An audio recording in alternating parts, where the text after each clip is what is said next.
그때 세베대의 아들의 어미가 그 아들들을 데리고 예수께 와서 절하며 무엇을 구하니 예수께서 가라사대 무엇을 원하느뇨 가로되 이 나의 두 아들을 주의 나라에서 하나는 주의 우편에 하나는 주의 좌편에 앉게 명하소서. 예수께서 대답하여 가라사대 너희 구하는 것을 너희가 알지 못하는도다. 나의 마시려는 잔을 너희가 마실 수 있느냐? 저희가 말하되 할 수 있나이다. 가라사대 너희가 과연 내 잔을 마시려니와 내 좌우편에 앉는 것은 나의 줄 것이 아니라 내 아버지께서 누구를 위하여 예비하셨든지 그들이 얻을 것이니라. 열 제자가 듣고 그 두 형제에 대하여 분히 여기거늘 예수께서 제자들을 불러다가 가라사대 이방인의 집권자들이 저희를 임의로 주관하고 그 대인들이 저희에게 권세를 부리는 줄을 너희가 알거니와 너희 중에는 그렇지 아니하니 너희 중에 누구든지 크고자 하는 자는 너희를 섬기는 자가 되고 너희 중에 누구든지 으뜸이 되고자 하는 자는 너희 종이 되어야 하리라. 다같이 인자가 온 것은 섬김을 받으려 함이 아니라 도리어 섬기려 하고 자기 목숨을 많은 사람의 대속물로 주려 함이니라. 아멘. 감사합니다. 이 본문은요, 예수께서 공생의 마지막 시기에 막바지에 이른 그러한 시기에 있습니다. 그래서 십자가를 주시기 위하여 예루살렘으로 올라가는 장면입니다. 그 장면 가운데 이와 같이 이제 이러한 일들이 일어나게 되는 것이죠. 그 앞절에 보면 18절 19절에 보면 다시 한번 예수께서 말씀하십니다. 이 땅에 오신 이유에 대해서 예루살렘을 향해서 올라가는 이유가 무엇인지에 대해서 말씀하고 있죠. 내가 예루살렘에 올라가면 이제 인자가 대제사장들과 서기관들에게 넘기고 저들이 나를 죽이고 내가 3일 만에 다시 살아날 것이다라는 것을 말씀하고 있습니다. 이 말씀이 마태복음 16장에도 기록되어 있고요. 마태복음 17장에도 기록되어 있습니다. 그리고 이와 같이 그가 오신 이유에 대해서 또 행하야 할 이유에 대해서 무엇을 행할 것인가에 대해서 분명하게 말씀하고 있습니다. 성경에 보면요, 예수께서 오신 이유에 대해서 이렇게 말씀하고 있습니다. 그래서 마태복음 5장 같은 경우 보면요, 바로 그가 이 땅에 오신 이유는 율법을 완전케 하려 하십니다라고 이렇게 말씀하고 있고요. 또 요한복음에도 보면 6장에 보면 내가 보내신 것은 아버지의 뜻을 행하려 함이라라고 이렇게 말씀하고 있고요. 다른 성경은 뭐라고 말씀하고 있냐면 바로 내가 화평을 주러 온 것이 아니라 검을 주러 왔다라고 이렇게 말씀하고 있습니다. 그리고 오늘 본문은 인자가 온 것은 무엇이냐면 두 가지를 말씀하고 있죠. 섬기려는 것과 대속물로 주려 하십니다라고 이렇게 말씀하고 있습니다. 주님께서 이 땅에 오신 이유, 섬김의 본을 우리에게 보여주셨고요. 그리고 마지막 그가 대속물로 통하여 우리에게 주님과의 영원한 관계를 이루어가게 된 것입니다. 주님께서 이 땅에 공생애라는 삶을 살 때, 살아있을 때는, 이 땅의 제자들과 함께 하셨을 때는 그가 섬김이라는 것을 통하여 나타내 주셨고, 또 마지막 그가 죽는 데까지 내어주셔서 대속물로서 우리에게 하나님과의 그러한 관계를 완성해 주셨다라는 겁니다. 대속물이라는 것은 대신이라는 뜻을 가지고 있죠.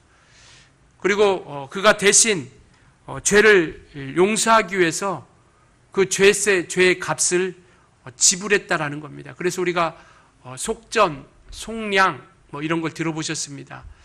죄를 대신 갚아 주셨다라는 것이죠. 값을 지불했다라는 겁니다. 그러니까 노예를 사기 위하여 그 값을 지불하고 노예를 산 것처럼 죄 가운데 있는 우리를 그분이 그 값을 지불하셔서 우리를 사해 주신 겁니다. 어떤 값을 지불해 주셨느냐?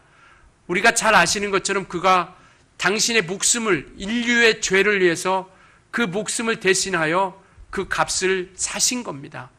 그러니까 목숨이라는 값을 통하여 우리를 사신 거예요. 그렇기 때문에 우리는 죄 아래서 멸망할 수밖에 없고 죽을 수밖에 없던, 아니 죽었던 자들이죠. 죽었던 자들이 그 값을 지불하셨기 때문에 우리는 그로 말미암아 영원한 생명이라는 것을 가지게 된 겁니다. 그게 저와 여러분은 이제 믿음이라는 것을 통하여 영원한 생명을 얻었고 주님과 함께하는 그러한 기쁨을 가지게 된 것이죠. 우리는 죄로부터 해방된 사람들입니다. 그게 죄와 상관없는 사람들이에요. 그러니까 이게 무슨 도덕적인 윤리적인 어떤 헌법적인 그러한 죄와 상관이 없다라는 것이 아니라 우리가 원죄, 우리 영혼이 죽었던 그러한 죄로부터 우리는 해방된 겁니다. 그래서 율법 아래서는 우리가 죄라는 것을 깨닫기 시작하고 진리 아래서는 우리가 용서함 받은 경험을 가지게 되는 것이죠. 그러니까 율법이 할 수 없는 그것을 성령과 진리는 하시나니라고 이렇게 말씀하고 있지 않습니까? 바로 율법을 통해서는 용서라는 것을 우리가 경험할 수 없습니다. 체험할 수 없죠. 그래서 용서는요, 이는 이로, 눈은 눈으로 갚는 것이 율법입니다. 그러나 예수께서 이 땅에 오셔서 우리에게 용서라는 것을 우리에게 나타내 주셨습니다. 그게 저와 여러분은 용서받은 사람들입니다. 우리 한번 이렇게 고백합시다. 나는 용서받은 자다. 우리 두 말 시작. 나는 용서받은 자다. 나는 용서받은. 우리가 용서받았다라는 것은 죄에서 해방됐다라는 겁니다. 죄와 상관없는 자가 되었다라는 것이죠. 그렇기 때문에 우리는 천국에 이를 수 있고 하나님의 나라에 이를 수 있고 영원한 생명과 영생에 이를 수 있게 되었다라는 것이죠. 그래서 예수에게 속한 자가 되었기 때문에 우리는 예수로 말미암아 사는 자들입니다. 그래서 사도행전에 보면 매 주일 떡을 떼기 위해서 모였다라고 이렇게 말씀하고 있죠. 그래서 그들은 살과 피를 통하여 예수께 속해 있는, 예수 안에 있는 그러한 체험을 가지게 된 겁니다. 그래서 요한복음에도 보면 너희는 내 살과 내 피를 먹고 마셔야 너희 속에 생명이 있고 영생이 있다라고 이렇게 말씀하고 있죠. 그러니까 용서함 받은, 우리 죄를 통해서 용서함 받은 사람들은 예수로 말미암아 살아가는 사람들입니다. 우리는 예수로 사는 사람입니다. 예수 따라가야 되는 사람이에요. 왜냐하면 우리는 예수께서 그 피로 우리를 죄값을 통하여 사셨기 때문에요. 예수께서 목숨을 통하여 우리를 사신 겁니다. 각각의 영혼을 사신 거예요. 우리 모든 영혼들을 사셔서 그 죄를 통하여 용서함 받고 이제는 예수 안에 사는 자가 되었기 때문에 바로 하나님과 상관 있는 자가 되었다라는 것을 말씀하고 있습니다. 그래서 제자들에게 오늘 말씀하시는 겁니다. 이와 같이 주님이 오셔서 하신 일, 그 다음에 섬김의 일이라는 것은 그가 친히 이 땅에 오셔서 낮아지셨고, 그 다음에 침뱉음 받으셨고, 또 제자들의 발을 씻겨주셨고, 그래서 일평생 그는 섬김의 본을 우리에게 보여주셨고, 마지막 대속물로서 그 삶을 완성하셨습니다. 그래서 마지막 28절에 나와 있는 것처럼 인자가 주님께서 이 땅에 오신 이유는 뭐냐? 섬기려 하고 대속물로 주려 하심이다라고 이렇게 말씀하고 있죠. 그래서 이 장면은 정말 이제 제자들이 묻는 것이죠. 세베대의 아들이 묻는 겁니다. 이 세베대의 아들은 누구냐면 누가복음 19장에 보면은 바로 야고보와 요한이다라고 이렇게 말씀하고 있죠. 그러니까 야고보와 요한의 형제입니다. 그래서 그 두 사람이 구하는 것이죠. 오늘 당신의 나라에, 주의 나라에 임할 때 하나는 주의 우편에 하나는 주의 좌편에 앉게 하여 주옵소서라고 이렇게 얘기합니다. 그 야고보와 요한은요, 야고보는 제자 중에, 예수님의 제자 중에 첫 번째로 순교를 당한 사람이고요. 목배임을 당했죠. 첫 번째로 순교당한 사람이고, 그 다음 요한이라는 사람은 95세까지 살았던 사람이죠. 가장 오래 살았던 사람입니다. 그래서 어떻게 보면 가장 먼저 순교한 사람과 가장 오래 95년이라는 삶을 통해서 이 땅에서 많은 고난도 받았고, 그리고 반모섬에서 요한계시록을 쓰신 그러한 주의 제자죠. 그리고 가장 오랫동안 남았고 또 복음을 증거했던 그러한 사람입니다. 이 두 사람이 묻는 것이죠. 당신의 나라일 때 하나는 주의 우편에 하나는 주의 좌편에 앉게 하여 주소서. 왜 이런 것 같은 얘기를 하냐면 마태복음 19장 19장 28절을 보면요. 예수께서 인자가 그 보좌 우편에 보좌에 앉을 그때에 12제자에게 너희들도 12보좌에 앉으며 12지파를 다스릴 것이다라고 이렇게 얘기하고 있는 것이죠. 그러니까 인자가 보좌에 앉은 것처럼 너희들도 12보좌에 앉아서 12지파를 다스릴 것이다 라고 이렇게 이야기하죠. 그리고 누가복음 19장에 보면 11절을 보면 제자들이 예루살렘에 가까이 오니까 하나님의 나라가 당장에 임할 것처럼 여겼다라고 이렇게 얘기하고 있어요. 예루살렘에 가까이 가니까 하나님의 나라가 당장 임할 것처럼 제자들이 생각했던 겁니다. 그래서 주님께 구하는 겁니다. 바로 이 직전에 보면 예루살렘에 올라가서라고 하는 것처럼 예루살렘에 점점 가까이 오니까 이들은 무엇인가 정말 이 땅에서 무엇인가 이루어 갈 것처럼 생각했다라는 것이죠. 그래서 사도행전에도 보면 이스라엘 나라가 회복하심이 언제입니까? 라고 묻는 것이죠. 그러니까 이 땅에 지금 이스라엘이라는 나라가 언제 회복될 것인가를 묻는 것이죠. 그 나라가 이 땅에 통치하는 이 나라가 주님이 통치하는 이 땅에 있는 그 나라가 우리 앞에 펼쳐질 때 그 나라가 임할 때 우리를 좀 기억해달라는 것이죠. 그러니까 주님이 그렇게 말씀하는 겁니다. 너희가 구하는 것이 무엇인지 알지 못하는도다. 제자들에게 얘기하는 것이죠. 너희가 구하긴 구하는데 그 구하는 것이 무엇인지를 알지 못하는다라고 이렇게 얘기하고 있죠. 그러시면서 얘기하는 겁니다. 네가 나의 마시는 잔을 마실 수 있느냐? 그리고 나의 받는 침례를 받을 수 있느냐? 누가복음에 그게 두 가지가 나옵니다. 여기는 뭐 침례에 대해서 나오지 않지만 너희가 나의 마시는 잔을 마실 수 있느냐? 묻는 것이죠. 주의 좌편, 주의 우편에 앉게 해주세요 라고 하니까 다른 말씀하시지 않고 그러면 나 마시는 잔 마실 수 있느냐? 나의 받는 침례 받을 수 있느냐? 라고 물으니까 제자가 얘기하죠. 이 두 사람이 할 수 있나이다 라고 하니까 주님이 뭐라고 말씀하시냐면 내 좌우편에 앉는 것은 내가 주는 것이 아니다. 내가 주는 것이 아니라 누구를 위하여 예비되었든지 그들이 얻을 것이다 라고 이렇게 얘기하고 있죠. 누가 얻느냐? 주님과 함께 그 잔을 마시는 자들이 얻을 것이다 라는 겁니다. 이 세상에서 어떤 백 좋고 줄 좋은 그 사람들이 어떤 자리를 차지하는 것이 아니라 스스로가 얻을 것이다 라는 것을 얘기하고 있는 것이죠. 우리 각각이 모두가 정말 그 나라, 주님의 나라의 그 좌우편에 앉을 그러한 자격이 충분히 있다라는 겁니다. 그래서 나의 마시는 잔을 마실 수 있느냐? 주님께서 그 잔이라는 것은요, 죽음을 얘기하고 있는 겁니다. 주님이 마지막 잡히시기 직전에 겟세마네 동산에 올라가서 기도하시죠. 아버지여, 할 수만 있으면 이 잔이 내게서 지나가기를 원합니다. 그러나 나의 원대로 마옵시고 아버지의 원대로 되기를 원합니다 라고 이렇게 기도하죠. 그 기도는요, 죽음을 얘기하고 있는 겁니다. 그 죽음이 지나가기를 바라는 것이죠. 그리고 침례라는 것은 우리가 잘 아는 것처럼 예수 그리스도의 죽음과 함께 그 죽음에 연합하는 것이 침례고, 그가 사신 것처럼 다시 부활할 것을 이룬 것을 약속으로 받고 나아가는 것이 침례죠. 그래서 침례나 그 잔이라는 것은 주님과 함께 죽고 살 수 있느냐라는 것이죠.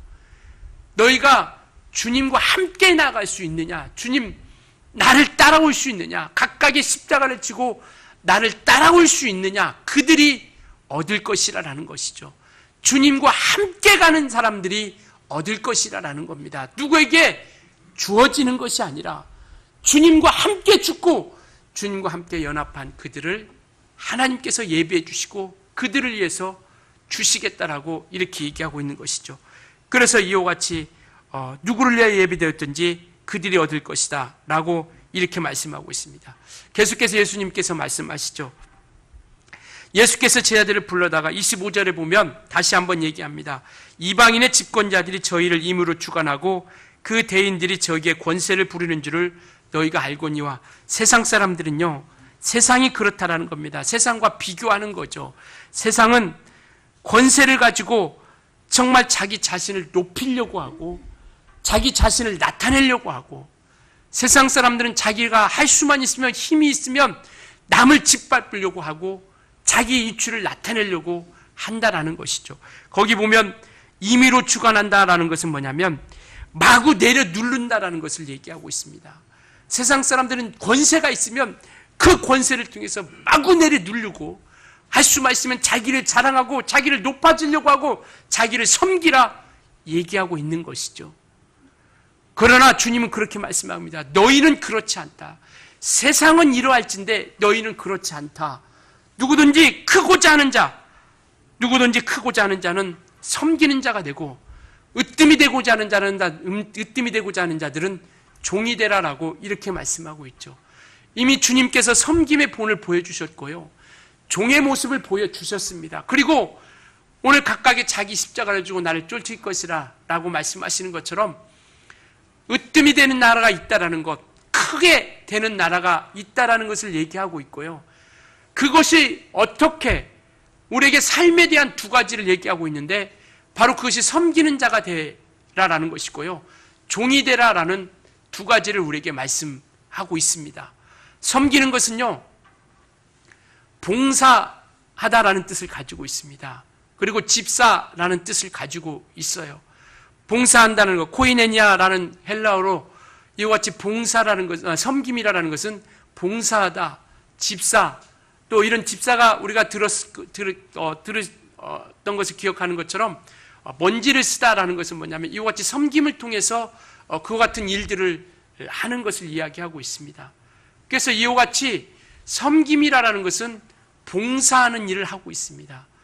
우리 교회는요, 믿음의 공동체입니다. 신앙의 공동체예요. 우리는 믿음으로 말미암아 하나 된 믿음의 공동체입니다. 그래서 우리가 믿음의 신앙의 공동체로서 하나가 되었고요. 이 믿음의 공동체가 하나가 되어서 이와 같이 우리는 건물 안에서 교회라는 것을 우리가 이루어 가고 있죠. 그래서 이와 같이 믿음의 공동체로서 우리가 이제는 각각의 섬김의 공동체로서 나아가게 된다는 겁니다. 교회는 섬기는 곳입니다. 교회는 대접받는 곳이 아니고요, 대우받는 것이 아니라 자기를 과시하려고 하는 것이 아니라 어떤 세상의 세를 가지고 세상의 것을 가지고 자기를 자랑하는 것이 교회가 아니라 교회는 섬기는 곳입니다. 우리 주님에게 모든 식구들은요, 교회에 오시면 섬기는 이가 되어줄 수 있길 예수님으로 축원합니다. 이게 교회예요. 무엇을 하든지 하다못해 휴지를 준다 할지라도요, 누가 정해져 있는 것이 아니라 어디가 좀 고장났으면 어떤 사람이 다 고치는 정해져 있는 것이 아니라 어떤 일이 있을 때 어떤 사람이 정해져서 그 사람만이 해야 되는 것이 아니라 우리 모두가 신앙의 공동체로 모인 우리가 믿음으로 말미암아 하나 된 우리가 이제는 섬김의 공동체로서 각각이 나아가는 겁니다. 목회자를 비롯하여 우리 모든 이들이 모두가 정말 섬김의 공동체로서 우리가 하나로서 완성되어져 간다는 겁니다. 이 섬김은요, 반드시 고난이 함께하고 있습니다. 결코 쉽지 않죠. 섬김다라는 게 결코 쉽지 않습니다. 쉬워서 주님께서 우리에게 하시라라고 말씀하는 것이 아니라 낮아지라라는 겁니다. 낮아지는 것이 쉽지, 높아지려고 하는 것이 쉽고요, 무시하는 것이 쉽고, 내가 정말 대접받으려고 하는 것이 쉽죠. 낮아지고 섬기려고 하는 것, 남을 나보다 낮게 여기려고 하는 것, 이것이 결코 쉽지 않다라는 겁니다. 그래서 고난이라는 게 함께 한다라는 것이죠. 섬김은요, 고난이 함께 하는 겁니다. 어려움이 함께 하는 거예요. 그렇기 때문에 주님이 보상해 주시는 것이죠. 편하기 때문에가 아니라 그러한 길을 걷기 때문에 주님께서 우리에게 보상해 주시는 겁니다. 그래서 정말 우리 주님의 교회 식구들은요, 교회 오시면 섬기는 그러한 일, 서로가, 그래서 우리 모두는 주인이에요. 여러분들이 주인입니다. 목사가 주인이 아니라요, 여러분이 주인이에요. 뭐 교회 나온 지 얼마 안 됐기 때문에 나는 손님이고 객이다. 손님이 아니라 주인이에요. 여러분들이 주인이기 때문에 여러분들 집안일 할 때 손님이 와서 일해주기를 바라는 사람이 누가 있습니까? 손님이 우리 집 좀 고쳤으면 좋겠다라고 생각하는 사람이 누가 있어요? 내가 주인이니까 내가 고치는 거죠. 내가 청소하는 겁니다. 내가 일하는 거예요. 어떤 일이든 하는 겁니다. 여러분들은 주인이에요. 우리 주님의 교회의 주인입니다. 주님이 머리 되셔서 우리 예수 그리스도께서 참된 머리 되신 주님이시고요, 우리는 이 교회로서 신앙의 공동체로 모인 이 교회에 우리가 각각의 주인이에요. 그렇기 때문에 정말 우리가 합력하여서 그 선을 이루어 가는 것이고요, 그래서 그 고난이 있기 때문에 현재의 고난은 장차 나타날 영광과 좋게 비교할 수 없다라고 이렇게 얘기하고 있는 것이죠. 정말 우리 주님의 교회 식구들은요, 손님이라고 생각 안 했으면 좋겠습니다. 나는 교회가 나온 지 얼마 안 되기 때문에 우리 교회가 얼마 안 됐어요. 이제 8개월밖에 안 됐습니다. 그렇기 때문에 모두가 다 주인이에요. 주인이라 생각하셔서 우리가 같이 섬김으로써 함께 달려갈 수 있는 우리 모두가 되어줄 수 있길 예수로 부탁을 드리겠습니다. 그래서 우리는 예수를 따라가는 것이고요. 두 번째는 뭐냐면요, 종이 되어라라고 이렇게 말씀하고 있죠. 종이라는 것은 헬라어로 둘로스라는 말로서 주권이 주인에게 있다라는 겁니다. 나를 다스리고 지배할 수 있는 주권이 주인에게 있다라는 것이죠. 그것처럼 우리는 종으로서 정말 우리는 주님의 소유물, 예수 그리스도의 소유물이라는 것을 우리는 기억하시자라는 겁니다. 내 임의대로가 아니라 주님이 내게 주권을 가지고 있고, 내 의지를 주님이 가지고 있고, 내 생각을 주님이 가지고 있다라는 것이죠. 그러니까 주님께 맡기는 겁니다. 이게 종이에요. 종이라고 얘기하고 내 마음대로 살아간다는 것은 이게 참된 종이 아니라는 겁니다. 목사만 종이 아니라 여러분도 종이에요. 우리 모두는 믿음을 가진, 신앙을 가진, 예수를 믿고 믿음의 공동체로 하나 된 우리는 다 예수 그리스도의 종입니다. 믿으십니까? 안 믿으세요? 목사님만 종이니까 목사님만 열심히 일하세요. 우리 모두가 종이에요. 사도 바울이 고백했던 것처럼 나 종 예수 그리스도의 바울, 이렇게 얘기하는 것처럼 우리 모두는 주님의 종입니다. 모두 내 소유, 주님이 나의 주권을 가지고 계신 거고요. 내 생각과 내 의지도 주님이 가지고 계시는 겁니다. 그래서 우리가 정말 거부할 수 없다는 것이죠. 상식이 맞지 않는다고 해서 우리가 거부할 수 없고요. 하나님의 뜻이 내 생각과 맞지 않는다고 해서, 또 내가 이해가 되지 않는다고 해서, 그리고 내가 손해본다고 해서 우리가 거부할 수 있겠느냐라는 것이죠. 종이라는 것은요, 그 의미가 뭐냐면 주인과 그 가족들이 식탁에서 식사를 할 때 그를 섬기고 마지막까지 수종드는 것, 이게 본래 의미예요. 그건 모든 주인과 그 가족들이 식사할 때 옆에서 수종을 드는 겁니다. 마지막까지 끝까지 수종 들고 함께하는 것, 이게 진정한 참 종이라는 것이죠. 그래서 이와 같이 우리는 정말 그리스도의 종이 되어 그리스도의 것이 되었기 때문에 너희는 하나님의 것이다, 그리스도의 것이다 라고 이렇게 말씀하고 있지 않습니까? 하나님의 것이 되어 그리스도의 종된 자로서 하나님의 것이 되어 하나님으로 말미암아 인도함 받는 자들이 되어줄 수 있으길 예수님으로 축원합니다. 그래서 섬기는 자들과 종된 자들에게 하나님께서 높여주실 때가 있다는 것이죠. 이게 우리의 소망 아니겠습니까? 사람이 나를 기억해 주는 것이 중요한 것이 아니라 왜 나를 알아주지 않지? 우리가 예수 믿는다고 세상 사람들이 알아줍니까? 신앙생활 열심히 한다고 어떤 사람들이 알아줍니까? 오히려 지금 같은 경우는 오히려 예수 믿는다고 하고 기독교 예수 믿는다고 하고 교회 다닌다고 하면 미련한 사람, 무식한 사람, 어리석은 사람, 바보 취급받죠. 이 세상에서 우리가 누구에게 알아주기 위해서가 아니라 주님이 나를 관심 갖게 하자라는 겁니다. 주님이 내게 눈을 내게 향하게 만들자라는 것이죠. 그리하면 이와 같이 섬기고 종된 자들을 하나님께서 으뜸이 되게 하신다라는 것을, 크게 되게 하실 날이 있다라는 것을 말씀하고 있습니다. 구약에 보면요, 희년이라는 게 있어요. 희년은 종대 때 모든 것을 다시 원상복귀로 제자리로 돌려놓는 겁니다. 종들도 다시 복귀되는 거예요. 이것처럼 우리가 정말 종된 신분을 가지고 육체가 있는 동안, 육체가 있을 때 우리가 살아가지만 그 나라에 가서는 주님이 우리를 높여주신다는 겁니다. 주님이 아까 얘기했던 것처럼 12 보좌에 앉아서 12지파를 다스리는 권세가 있는 것처럼 우리에게 정말 으뜸이 되는 나라가 있다는 것을 얘기하고 있고요. 높여줄 때가 있다는 것을 말씀하고 있습니다. 베드로전서 5장에 보면 때가 되면 너희를 높여주리라 라고 이렇게 말씀하고 계세요. 때가 되면, 그때에 이르면 주님이 우리를 높여주신다라는 겁니다. 이게 우리의 소망 아니겠습니까? 주님이 우리를 높여주실 때가 있다라는 것, 하늘나라의 주인공이 된다라는 것. 여러분, 우리는 하늘나라의 주인공입니다. 우리는 하늘나라의 주인공이에요. 주인 엑스트라가 아니라 그냥 정말 우리가 하늘나라의 주인공이 되는 우리 모든 식구들이 되어줄 수 있길 예수님으로 축원합니다. 그래서 에베소서에 보면요, 너희가 눈가림으로만 하지 말고 죽게 하듯하고 내 마음을 다하라라고 이렇게 얘기하고 있어요. 정말 사람에게 눈가림으로만 하는 것이 아니라, 사람 앞에 보여주기 위한 눈가림으로만 하는 것이 아니라 진실로 우리를 능히 보시고 우리에게 관심 가져주시는 그 주님 앞에 우리 자신을 보여드릴 수 있는 그러한 우리 모든 식구들이 되어질 수 있길 예수님으로 부탁을 드리겠습니다.